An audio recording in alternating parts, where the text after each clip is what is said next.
Hi guys, we're back with another example on using the implicit differentiation techniques. Guys, here we can clearly see that it is impossible for us to explicitly solve this for y. So we are not going to even try to solve it for y. Rather what we are going to do, and keep in mind what we want to find here is, sorry I didn't write it already, so we have to find dy over dx again.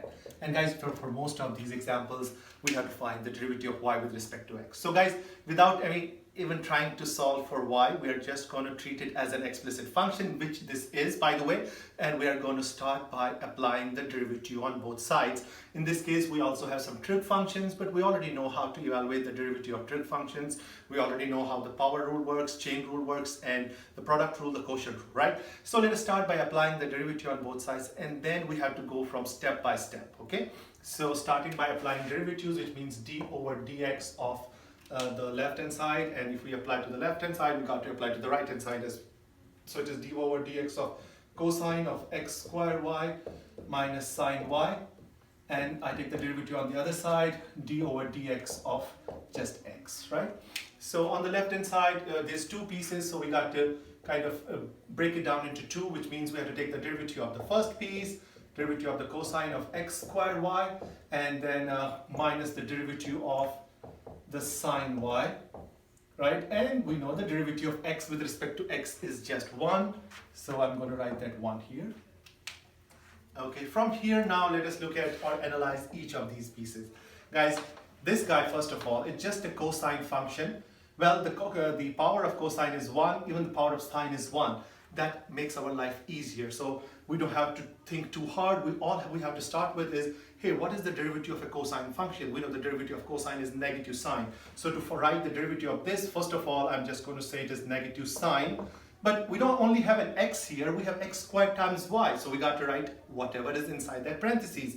So I'm going to write negative sine of x squared y. But can we stop right here? No, we cannot stop. We have to keep on multiplying by the derivative of the inner, and in this case the derivative of the inner would be d over dx. Guys, I keep on saying this, for implicit differentiation we have to bring in this d over dx notation all the time.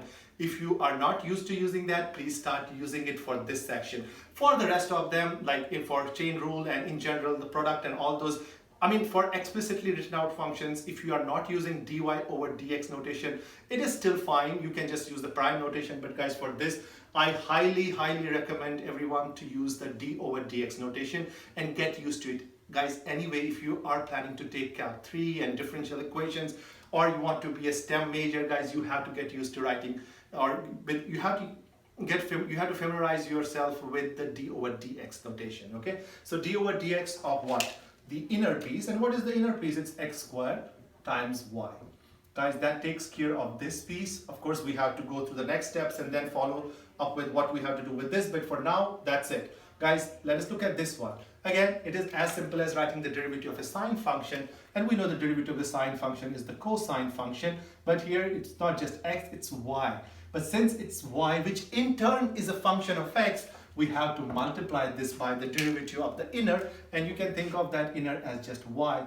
But do we have the value for y, or do we have a y as an explicit function? No, but that is totally fine. All we can write here is dy over dx, and that is equal to 1. If we already don't know the value for y as an explicit function, that is fine. We just keep writing dy over dx. Guys, let us move on to the next step. For the next step, well, the first term is sine x squared y. We don't have to do anything with it. But this guy, guys, again, it is just a product of two functions, and we know how to find the derivative of a product. We use the product rule. Using the product rule, but I have to put it in parentheses because we are going to get a binomial. Guys, it's going to be, this is f and this is g. So derivative of f times g, so it's going to be 2x times y plus derivative of g, which we don't know, we're just going to write dy over dx times the f function, which is just x squared, and then this we just have to write it, cosine y and dy over dx, guys. This equals to 1. Keep in mind, our goal is to solve for dy over dx. So what we are going to do from here is, we are going to distribute this term, right? And once we distribute, then we'll be able to see what else we can do after that. So distributing this, guys, we cannot multiply them. This is a trig function. This is an algebraic. So all we have to do is just write it out. we would like to write the algebraic function up front, and then this is 2 sine of x squared y. And guys, this term is going to be minus, I will write x squared and then the sine of x squared y, close that parentheses, and then I have a dy over dx. dy over dx minus I have a cosine y, and then I also have to multiply by the dy over dx because I have a dy over dx here, and that equals to 1. Guys, to find dy over dx, all I have to do first is I have to identify terms that have a dy over dx with them. So this is one of the terms that has dy over dx, and this is the other term that has dy over dx.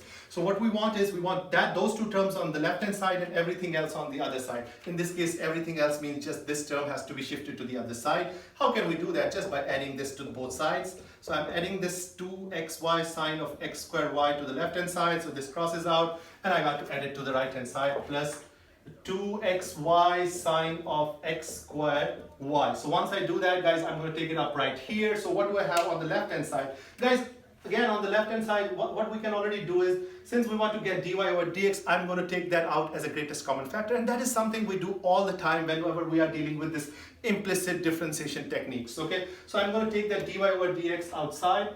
So it is dy over dx outside, and then what is left inside the parentheses? I have this negative x squared, and then I have sine of x squared y. Then what else do I have? I have minus cosine of y. That's all I have on the left hand side, and on the right hand side I have 1 plus 2xy.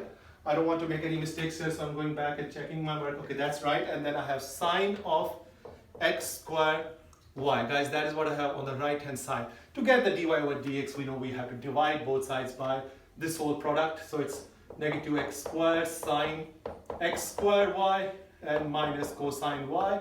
I'm going to divide left hand side, this crosses out, and I also have to divide that to the right hand side. So it's going to be negative x squared sine x squared y and minus cosine y.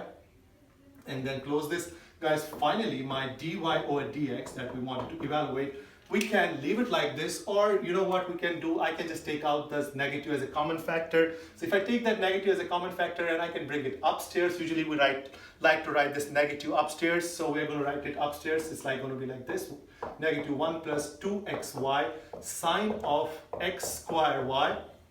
And then this whole thing is divided by, because I took the negative out and I took that upstairs, so finally downstairs all I have is positive terms, x squared sine of x squared y, and then I have plus cosine of y. Guys, that right here is my derivative with respect to x. So we started with applying derivative on both sides. I want to make sure I check my notes on this.